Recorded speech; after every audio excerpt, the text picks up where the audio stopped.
Hi friends, this is Vinson. நம்ம சேனலுக்கு உங்களை அன்புடன் வரவேற்கிறேன். நம்ம சேனல் வந்து பார்த்தீங்கன்னா, உங்களோட கெரியரை செட் பண்ணுறதுக்காக தான் இன்ஜினியரிங்காக நிறைய வீடியோஸ் வந்து கொடுத்துட்டுருக்கோம். கண்டிப்பாக நம்ம சேனலை ஃபாலோ பண்ணுங்கள். மறக்காமல் உங்கள் ஃப்ரெண்ட்ஸுக்கு மேக்ஸிமம் நம்ம சேனலை பற்றி சொல்லுங்கள்.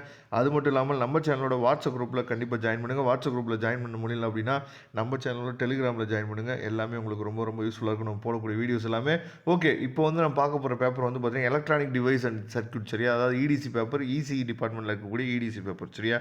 இதில் நம்ம என்ன பண்ண போகிறோம் அப்படின்னா ஃபைனல் மினிட் ரிவிஷன் வந்து நம்ம பார்க்க போகிறோம், சரியா? ஃபைனலாக இந்த கொஸ்டின்ஸ்லாம் நம்ம ஒவ்வொரு யூனிட்லேயே பார்த்தாச்சா, அதாவது இந்த டாபிக் கீழே வரக்கூடிய எல்லாத்தையும் நம்ம பார்த்தாச்சா இல்லையா அப்படிங்கிறத ஒன்ஸ் நீங்கள் ரிவைஸ் பண்ணிடுங்க, அதுவே போதுமானது, சரியா? இப்போ யூனிட் 1 வந்து பார்த்தா zener diode and as volt regulator, சரியா? இது ரொம்ப ரொம்ப முக்கியமானது. அந்த டாப்பிக்கை தெளிவாக பார்த்துங்க.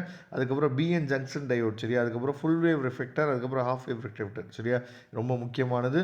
அதுக்கப்புறம் யூனிட் 2ல் வந்து பார்த்தீங்கன்னா பிஜிடி, சரியா? பிஜேடி, அதுக்கப்புறம் வந்து பார்த்திங்கன்னா எம்ஓஎஸ்எஃப்இடி, இது ரெண்டும் ரொம்ப முக்கியமானது மெத்தட்ஸு. அதுக்கப்புறம் derivation H parameter model of CE CB CC convocation, சரியா?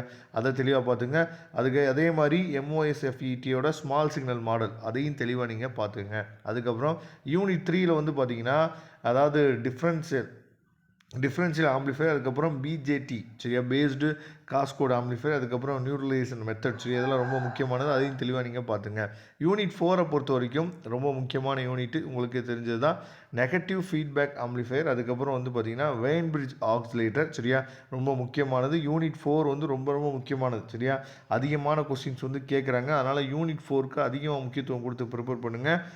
நல்ல மார்க் வந்து ஈஸியாக நீங்கள் வந்து ஸ்கோர் பண்ணிடலாம், சரியா? ஹார்லி ஆக்சிலேட்டர், அதுக்கப்புறம் வந்து பார்த்திங்கன்னா கால்பிட்ஸ் ஆக்சிலேட்டர், அதுக்கப்புறம் கிறிஸ்டல் ஆக்சிலேட்டர், அதுக்கப்புறம் கண்டிஷன் ஃபார் ஆக்சிலேஷன், சரியா? ரொம்ப ரொம்ப முக்கியமான கொஸ்டின், இதை தெளிவாக நீங்கள் பார்த்துங்க. அதுக்கப்புறம் ஆர்சி ஃபேஸ் ஷிஃப்ட் ஆக்சிலேட்டர், இது ரொம்ப முக்கியமானது. யூனிட் 5ல் வந்து பார்த்தீங்கன்னா அதாவது பூஸ்ட் கன்வெர்ட்டர், அதுக்கப்புறம் பக் கன்வெர்ட்டர், அதுக்கப்புறம் பூஸ்ட் பக் கன்வெர்ட்டர், அதுக்கப்புறம் பவர் ஆம்பிளிஃபையர், இதெல்லாம் தெளிவாக நீங்கள் பார்த்துங்க. இந்த டாப்பிக்கு கீழே இருக்கக்கூடியதெல்லாம் நம்ம பார்த்துட்டோமா இல்லையா அப்படிங்கிறத ஒன்ஸ் நீங்கள் வெரிஃபை பண்ணிங்க.